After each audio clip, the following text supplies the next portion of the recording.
योगायोगाने एक आहे आणि एक ते आमचे ठाकरे गटाचे वाघमोडे मानमोडेंची आहे. अजून एक कोणतरी सांगितलं 3 गिरण्या मला चांगल्या आहे म्हणे. चांगल्या आहे कोणत्या पक्षाच्या आहे, कोणत्या जातीच्या आहे, कोणत्या धर्माचा आहे, हा उपयोग नाही आहे. यामध्ये कोणताही राजकारण नाही. राज्यातल्या अनेक सूतगिरण्या आहे, साधारण त्यांनी 5,000 कोटीचं शासनाचं भागभांडवल बुडवलेलं आहे. दुसरी महत्त्वाची गोष्ट की विजेसंदर्भातलं अनुदान असेल, अनेक सूतगिरण्यांचे संचालक खोटे कागदपत्र सादर करून राज्य शासनाकडनं विजेचं अनुदान लाटतात, मशिनरी संदर्भात अनुदान लाटतात. अनेक सूतगिरण्या या कागदपत्रावर आहे, म्हणजे तिथे कारखानाही नाही, मशिनरी नाही. हा संपूर्ण साधारण जो घोटाळा आहे, या संपूर्ण घोटाळ्याकडे राज्य सरकार कशा प्रकारे बघते? स्वतः तुमच्या संचालनालयाने यावर ताशेर ओढले, त्यांनी मान्य केले की हा संपूर्ण घोटाळा झाला आहे.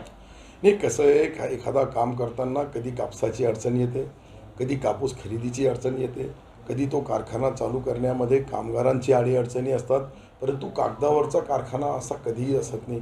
आता जे कारखाने आम्ही देण्याचं त्याची सर्व ऑनलाईन सिस्टीम आहे.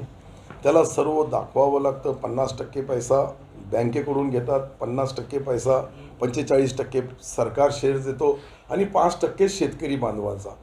अशा पद्धतीने ह्या सर्व सूतगिरण्या शेतकऱ्यांच्या आहे. त्यामध्ये एखादी चालू आहे का बंद आहे, परंतु आपण ह्या जे प्रश्न विचारला, निश्चित मी याच्याबद्दल चंद्रकांत दादाशी चर्चा करेन आणि चंद्रकांत दादा त्या खात्याचे मंत्री ते अंतिम निर्णय घेतील. 20 वर्ष मर्यादा आहे, त्यांनी भागभांडवल परत करावं. अनेकांनी सूतगिरण्या उभारल्याच नाही, ती मर्यादा देखील निघून गेलेली आहे. नाही, जे राज्यातल्या 3 सूतगिरण्या आहेत, त्यांनी फक्त आपलं भागभांडवल परत करावं 100 पैकी. नाही, कदाचित हे जे आहे त्या खात्याच्या मंत्री महोदयाला मी बोलून चंद्रकांत दादा याच्यावर एखादा गट स्थापन करतील, एखादी चौकशी समिती स्थापन करतील आणि चौकशी करतील. तुम्ही सांगितलं सत्य आहे तर कारवाई होईल आणि नाही तर मग त्यांना पर्याय काही करता येईल का, पर्यायी सरकारकडून त्यांना अजून काही अधिकची मदत करून त्या सूतगिरण्या चालू करता येईल का, असे अनेक प्रश्न आहे. हे जोपर्यंत आपण सूतगिरणी आता कारखानदारीमध्ये साखर कारखाने काही ढबकाईमध्ये आले, काही साखर कारखाने उत्कृष्ट काम करतात, काही सूतगिरण्याचा तोच प्रश्न आहे. अनेक असे छोटे प्रश्न आहे, पण त्याच्यासाठी सरकार सज्ज आहे. मी स्वतः सूतगिरण्या यासाठी पाहू लागलो, ज्या चालू आहे पण ज्या बंद आहे त्याच्याबद्दलही चंद्रकांत दादा पाहतील, कारण की तो डिपार्टमेंट माझा नाही आहे, पण सरकारचा मी मंत्री आहे म्हणून आमची सर्वांची सामायिक जबाबदारी असते कोणताही उत्तर देण्याची. त्यासाठी मी चंद्रकांत दादाशी विशेष नागपूरच्या मी ज्या विभागाच्या दौऱ्यावर होतो त्यावेळेस मला अनेक पत्रकार बांधवांनी काही प्रश्न विचारले आणि चंद्रकांत दादा निश्चित त्याच्यावर मला समाधानकारक महाराष्ट्राच्या सूतगिरण्याचा विचार करून अजून काही बदल करता येईल का. जसं तुम्ही आता बोलले, आम्ही 5 वर्ष ज्यांनी कर्ज घेतला आणि फेडला नाही त्याच्यासाठी कर्जाची सवलत आम्ही देणार आहे. त्याचे वरचे कर्जाचे जे 50% ते घेतात त्याचाही व्याज सरकार भरणार आहे. म्हणजे सरकारचा दृष्टिकोन एकच आहे का शेतकरी बांधवाच्या मालाची प्रक्रिया व्हावी आणि त्यांना 100 रुपये प्रति क्विंटल का होत नाही, 200 रुपये का होत नाही, त्यांच्या एरियामध्ये शिल्लक भाव मिळावा. थँक्यू. सॉरी. वन विभाग आणि विशेषतः कृषी विभाग या तिन्ही विभागाचे लोक मार्केट वाईज जाऊन आमचे मार्केटचे सचिव जे आहे त्यांच्याकडून असा कदाचित होत असेल शेतकऱ्याची अडवणूक, तर निश्चित त्यांच्या विरुद्ध या 3 दिवसाच्या आत गुन्हे दाखल होतील. सर, मध्यंतरी सरकारने एक निर्णय घेतला होता की आडत जी आहे ती बंद केली होती शेतकऱ्यांकडनं वसुली. तो खूप चांगला निर्णय होता, पण त्याची अंमलबजावणी 2-3 वर्षांनंतर अजूनही होत नाही. शेतकऱ्यांनी नगदी घेतलं असं मेन्शन करतात त्या पावतीवरनं. सर्रास सगळ्या मार्केटमध्ये विदर्भातल्या आडत वसुली सुरू आहे, नागपुरातही सुरू आहे. आडत बंद करण्याचा निर्णय सरकारने घेतलेला नाही. पहिला मुद्दा, सरकारचा जो आडताच्या माध्यमातून मार्केट यार्डमध्ये जो बी माल खरेदी केला जातो तो नियमाप्रमाणे त्याची हर्रासी करून आणि तो तेजीमध्ये गेला तर वेल अँड गुड, मंदीमध्ये आला तर सरकार खरेदी करतो. हे नियम आपण बांधलेले आहे. परंतु माझ्यापेक्षा अधिकची माहिती आपल्याकडे भाजीपाला फळांची बाबतीत आहे. सहकार मंत्र्यांनी 3 वर्षापूर्वी निर्णय घेतला की दलाली वसूल होत होती शेतकऱ्यांपासून, ती बंद केलेली आहे सरकारने बाहेर विकण्यासाठी. एपीएमसी मध्ये एपीएमसीचा काही याच्यामध्ये जे आहे तिथलचे हमाल असेल, तिथलचे कामगार असेल, तिथलच्या मेंटेनन्स असेल, ते सर्व करायचं आहे. तर काही ना काहीतरी नाममात्र त्यांना जे काही ठरवलेलं आहे आपण त्या पद्धतीने घ्यावं लागेल. नाही तर मग मार्केट कमिट्याच बंद करून द्यावं लागेल. ज्या वेळेस मार्केट कमिट्या बी पाहिजे मग त्यांचा पगार कुठून देणार आहे. ज्या वेळेस ती लोकशाही पद्धतीने मार्केट कमिट्या शेतकऱ्यांचे प्रतिनिधी निवडून येतात, तेच शेतकऱ्यांची मार्केट कमिटी चालवतात, त्यांच्या माध्यमातून जे जे काही निर्णय घेतात ते शेतकऱ्याचे हिताचे असायला पाहिजे, शेतकऱ्याची कुठेही अडवणूक पिडवणूक व्हायला नाही पाहिजे. ह्या दोन्ही प्रश्नावर मी आता एक दांगट समिती नेमली.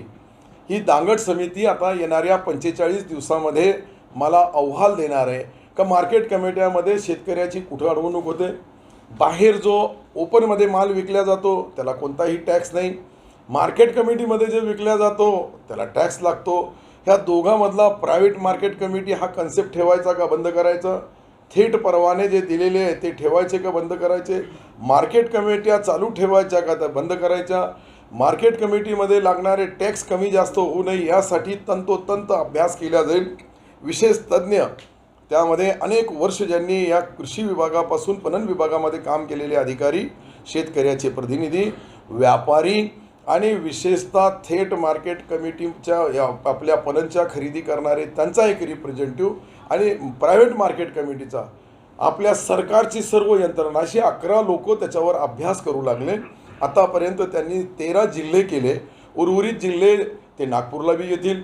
इथेही तुमच्या प्रेसच्या माध्यमातून एकदा ते आव्हान करतील का ज्याला ज्याला याच्याबद्दल ज्या ज्या भावना शेतकरी संघटनाच्या असतील, ज्या शेतकरी बांधवाच्या असतील, काही मागण्या व्यापाऱ्यांच्या असतील, काही मागण्या मार्केट कमिटी चालवणाऱ्यांना काही अडचण आहे, सर्वाला व्यवस्थितशीर करून याच्यामध्ये डिसेंबरमध्ये काही बदल करता येईल का, काही नवीन नियमाप्रमाणे जुने नियमामध्ये काही थोडेफार बदल करून शेतकऱ्याचा हिताचे निर्णय घेता येईल का, अशा पद्धतीने त्यासाठी ती कमिटी नेमलेली आहे. त्याचा अंतिम अहवाल 45 दिवसामध्ये येईल.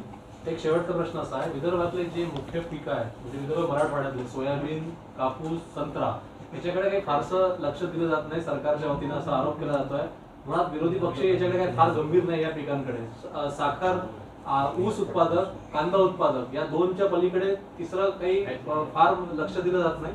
तर पणन आणि फेडरेशन याच्या वतीनं हे जे पिक विदर्भातले धान, संत्रा आणि कापूस, सोयाबीन याच्याकडे काय तुमचं भूमिका आहे? आता आपण लवकरात लवकर संत्रा बोर्डची घोषणा करणार आहे. संत्र्यामध्ये प्रक्रिया करून त्याचा माल जसा तुमच्याकडं मला वाटतं जालना आणि वर्धा, जालन्यामध्ये मराठवाड्यामध्ये, वर्धामध्ये एक ड्रायपोर्ट बनवलेला आहे. त्याच्या माध्यमातून एक्सपोर्ट माल होण्यासाठी किंवा बाहेर माल जाण्यासाठी किंवा विविध मार्गाने ते पाण्याच्या मार्गाने विदेशामध्ये जाण्याचा मार्ग आपण काही मला वाटतं नितीन गडकरी साहेब लवकरात लवकर त्याची तारीख देतील आणि त्याचा एकदा लोकार्पण झाला का त्या मालाला प्रक्रिया होईल. नंबर 2, कापसाच्या बाबतीत तुम्ही जे बोलले, कापसाच्या बाबतीत गेल्या कॅबिनेटमध्ये आम्ही निर्णय घेतला का आपण ज्या सूतगिरण्याला परवानगी देणार आहे, ज्या ज्या ठिकाणी कापूस पिकवणाऱ्या शेतकऱ्यांच्या सूतगिरण्या चालू करण्यासाठी सार्वजनिक, वैयक्तिक, प्रायव्हेट नाही तर सरकारच्या सहकारच्या ज्या जिनिंगा असतील, ज्या काही सूतगिरण्या असतील,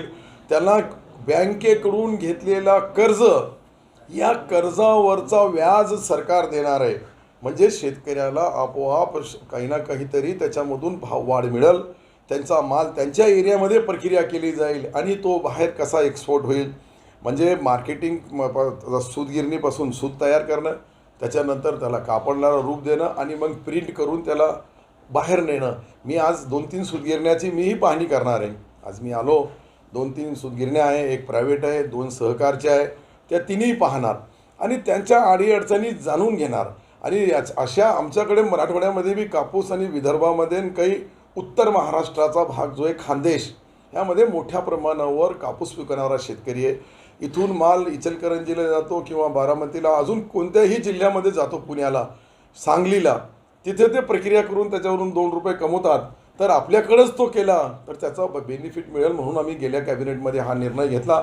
सन्माननीय चंद्रकांत दादांनी मुख्यमंत्र्याला बोलले आणि मुख्यमंत्री महोदय, दोन्ही उपमुख्यमंत्री महोदयांनी कॅबिनेटने एकमताने तो ठराव पास झाला. प्रमोद मानमोडे ठाकरे गटाचे नेते आहेत आणि तुमचे जुने सहकारी आहे. तुम्ही शिंदे गटाचे नेते आहात. तुम्ही आता जुन्या तुमच्या सहकार्याच्या मिलमध्ये जाता आहात. काय याच्या मागे काय राजकारण आहे? राजकारण कोणताही नाही. कोणत्याही पक्षाचा नेता, कोणत्याही पक्षाचा प्रमुख तो चांगला पद्धतीचा, क्वालिटीचा, कॉटनचा व्यवहार करत असेल. मी आज त्यांच्याकडे शिंदे गट आहे, तो एक मुद्दा तुम्ही जे उपस्थित केला का आमच्याकडे नाही आहे, ते ठाकरे गटाकडे. दुसरा मुद्दा सुनील केदार साहेब, ते काँग्रेसचे आहे पण त्यांच्याकडे सूतगिरणी आहे. चांगल्या सूतगिरण्या ते पाहायच्या आणि महाराष्ट्रामध्ये सूतगिरण्याच्या अडीअडचणी मराठवाडा, काही उत्तर महाराष्ट्र आणि विदर्भ मोठ्या प्रमाणावर या ठिकाणी शेतकरी तो पक्षाचा कारखाना पाहायचा आणि मी फक्त जी काही आत्महत्या केली, तो आत्महत्या नाही, तो खून आहे, सरकारने केलेला खून आहे. आता त्याच्याबद्दल माझ्यासारख्या कार्यकर्त्यांनी बोलणं उचित होणार नाही. शेवटी काय झालं, कसं झालं, कशा परिस्थितीमध्ये झालं आणि सरकार सर्वाला संरक्षण देतं. सरकार कोणाचाही खून करत नाही. सरकारमध्ये जे लोक सरकारचे मंत्री असतील, अधिकारी असतील किंवा मुख्य सचिव असतात, हे सर्व सरकारच्या हिताचे निर्णय घेतात.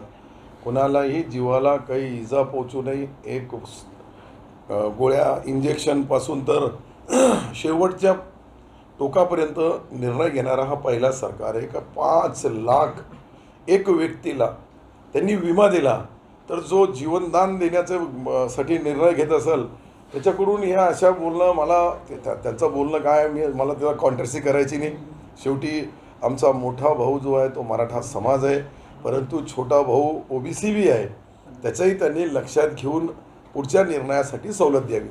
सर, एक प्रश्न असा उपस्थित होता, एकनाथ शिंदे गट जो आहे त्या गटाकडे मंत्रीपद जे आहे ते फारसे काही महत्त्वपूर्ण राहिलेले नाही असा आरोप होता. तुमचं मंत्रीपदही म्हणजे एवढं म्हणजे तुमच्याकडे जबाबदारी जास्त होती, आता कमी आहे. संजय राठोड यांच्याकडे मृदा संवर्धन हे आहे. त्यामुळे नवे उपमुख्यमंत्री आल्यानंतर नवा पक्ष फुटून आल्यानंतर तुमच्या गटाचं महत्त्व कमी झालं असा आरोप लागला. तुम्ही एक लक्षात घ्या, सर्वात महत्त्वाचा आमच्या गटाचा मुख्यमंत्री आहे आणि ज्याचा मुख्यमंत्री असतो त्याला सर्व अधिकार असतात. मुख्यमंत्र्याला कोणताही अधिकार कमी नसतं. तो आमच्या पक्षाचा आहे आणि सन्माननीय एकनाथ शिंदे साहेबाच्या माध्यमातून ज्या जबाबदाऱ्या ज्याला दिलेल्या आहेत त्या जबाबदाऱ्या आम्ही आमच्या पद्धतीने पार पाडू लागलो.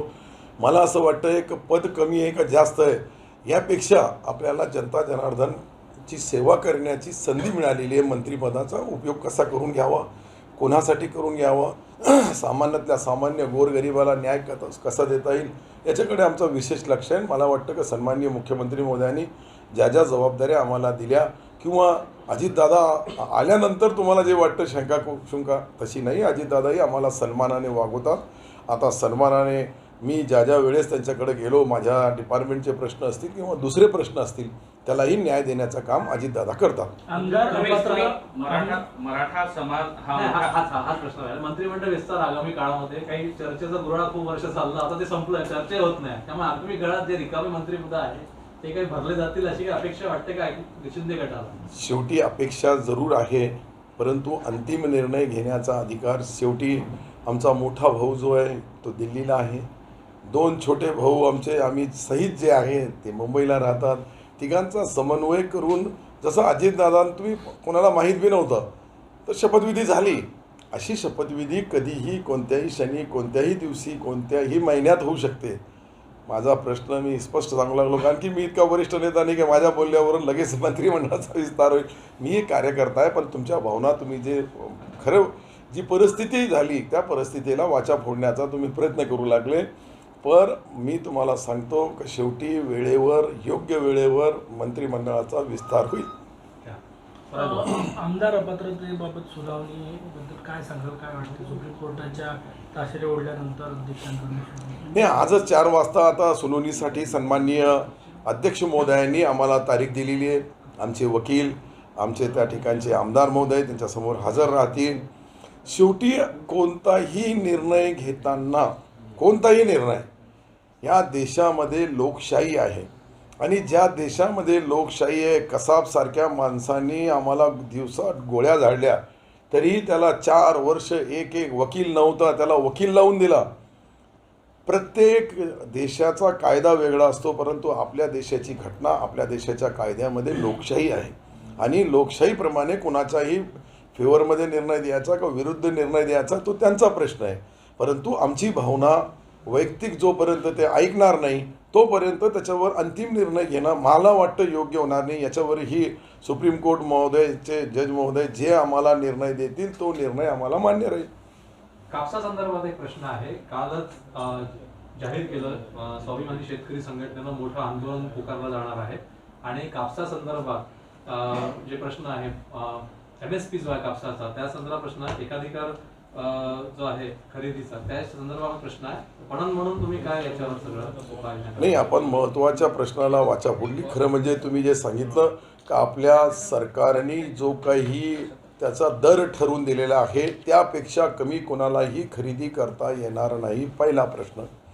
दुसरा प्रश्न, आमचा जो कापूस प्रक्रिया आणि कापसाची खरेदी करणारी मार्केटिंग फेडरेशन आहे त्यांच्या माध्यमातून आम्ही ही तयारीला आहे काय महाराष्ट्र सरकारने किंवा केंद्र सरकारचा जो काही भाव आहे त्याच्यापेक्षा कमी आला का लगेच आम्ही मार्केटमध्ये उतरू आणि शेतकरी बांधवांना केंद्र सरकारने दिलेल्या ज्या काही किमती आहे त्याच्यापेक्षा कुणालाही कमी किमतीमध्ये खरेदी करता येणार नाही, नंबर 1. नंबर 2, कोणत्याही शेतकऱ्याचा माल विकल्यानंतर घेतल्यानंतर त्यांनी 24 तासाच्या आत त्याला पेमेंट करावं असाही आम्ही परिपत्रक काढून सर्व मार्केट कमिट्या, सर्व जिनिंगा खरेदी करणारे व्यापाऱ्यांना तसा आदेश महाराष्ट्र सरकारकडून दिलेला आहे. सर, एक तुम्ही आता म्हटलं की MSPच्या खाली घेता येणार नाही. कदाचित तुम्ही मार्केटमध्ये किती जाऊन आले मला माहीत नाही. कापूसही MSPच्या खाली विकला जातोय विदर्भात. आत्ताची परिस्थिती अशी आहे, सोयाबीनही MSPच्या खाली विकला जातोय. इतकं महत्त्वाची परिस्थिती असून सरकार आणि शेतकऱ्यांच्या मार्केटमध्ये गॅप काय की तुम्ही जाऊन चेक का नाही करत, कारवाई का नाही होत त्या व्यापाऱ्यांवर?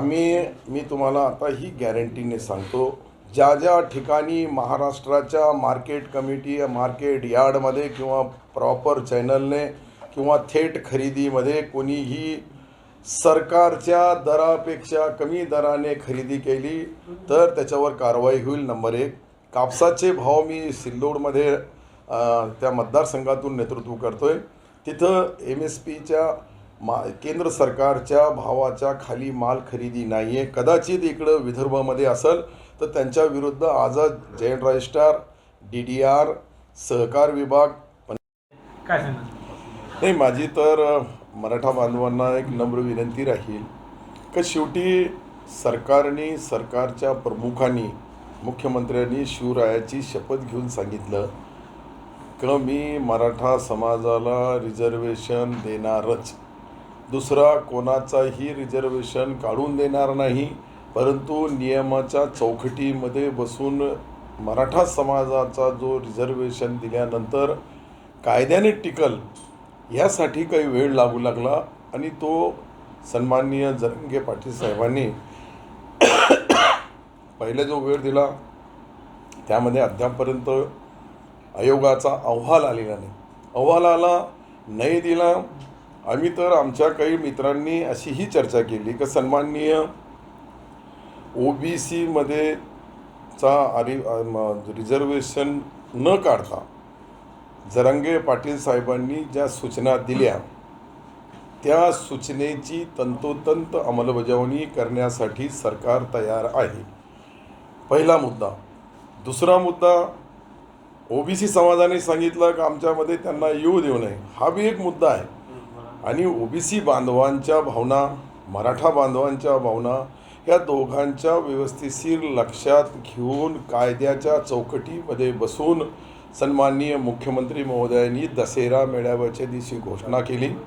काही दिवस, आता 75 वर्ष गेले आणि 75 दिवस बी थांबणार नाही, तर ही भूमिका मला वाटतं की योग्य होणार नाही. शेवटी कायद्यामध्ये काम करणारे, राजकारणामध्ये काम करणारे, विविध समाजाचा सन्मान ठेवून निर्णय घेणं, ह्या सर्व जबाबदाऱ्या सरकारच्या आहे. सरकार त्या जबाबदाऱ्या निश्चित पार पाडेल, यामध्ये कुठेही शंका नाही.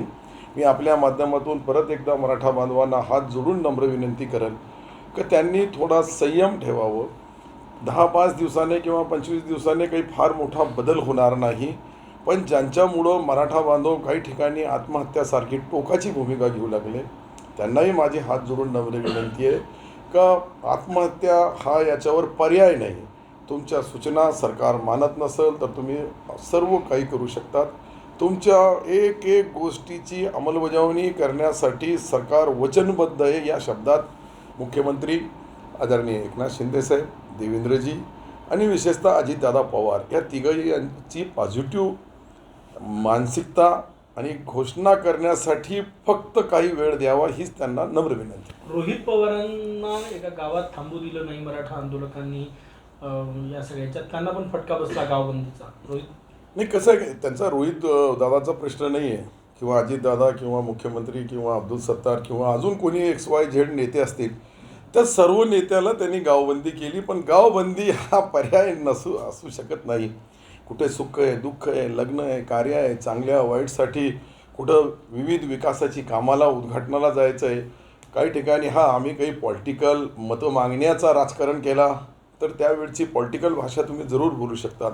पण सामाजिक धार्मिक कार्यक्रम, काही विविध लोकांच्या संपर्क असतात, त्यांचे संबंध असतात, त्यांचे दुःख सुख लग्न कार्य यामध्ये सर्वाला जावं लागेल. काही उद्घाटन करायचे, काही भूमिपूजन करायचे, काही लोकार्पण करायचे, हे लोकप्रतिनिधीचं काम आहे.